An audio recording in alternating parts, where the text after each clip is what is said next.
So a few days ago, the June PlayStation Plus lineup was announced, and let me just say, it actually makes me almost wish that I actually cared enough about online games on my PlayStation 4 to actually be a PlayStation Plus member because it's good. PlayStation Plus members will be getting the Borderlands Handsome Collection and Sonic Mania Plus.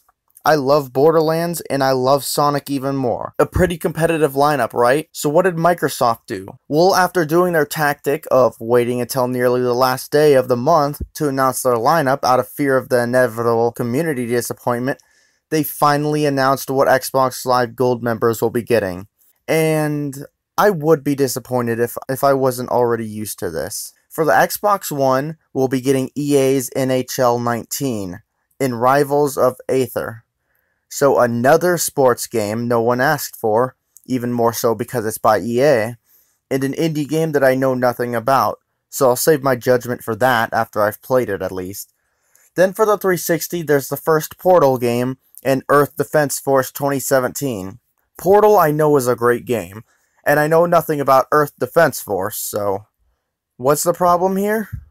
Well, if you're going to make the Xbox Live version of Portal, known as Still Alive, a Games for Gold title, then why not just throw in the whole freaking orange box? Seriously, most people I know that care about playing the game on a console, myself included, already have the orange box.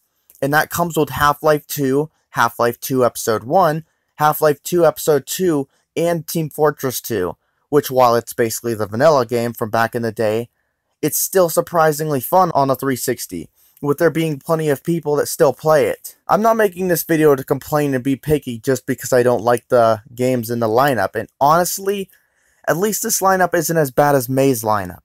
I'm just trying to make a point here.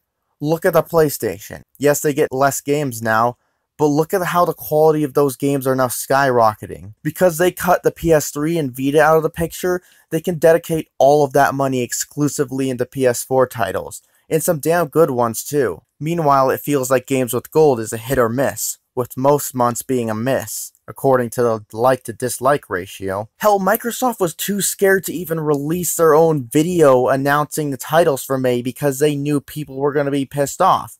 If you have to completely skip uploading a regular announcement video because you know the fans aren't going to like it, you're stubborn and you're stupid.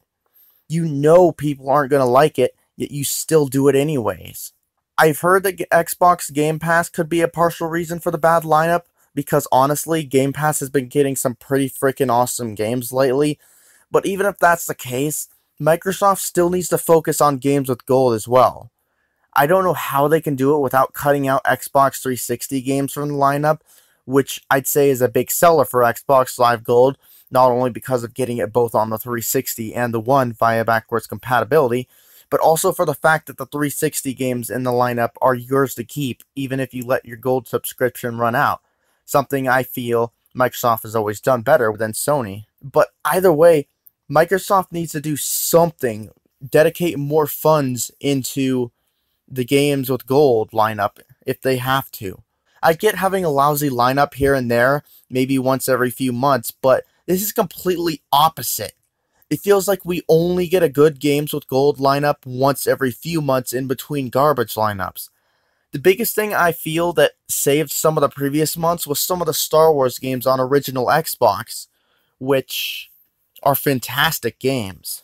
But it feels now like Microsoft just blew their tiny budget and went pawn shopping for some cheap games to give us with whatever was left over in their wallets. I don't know how much longer this pattern is going to continue, and I don't know if July's lineup will be crap too, but I'm hoping that Microsoft stops focusing most of their attention, almost all of it, on Game Pass and gives Games with Gold a little more love. Because if PlayStation keeps getting free games like June, then as much as I told myself I'd never pay to play online, because I'm getting Xbox Live Gold free through Microsoft Rewards, I might actually buy into PlayStation Plus, because while I do mostly care about the playing online aspect, seeing the free games I get every month is another thing I enjoy immensely and is always exciting to see when it's actually good stuff. And it becomes a real bummer when I immediately have to start wanting it to be the next month already as soon as the current month's lineup is announced.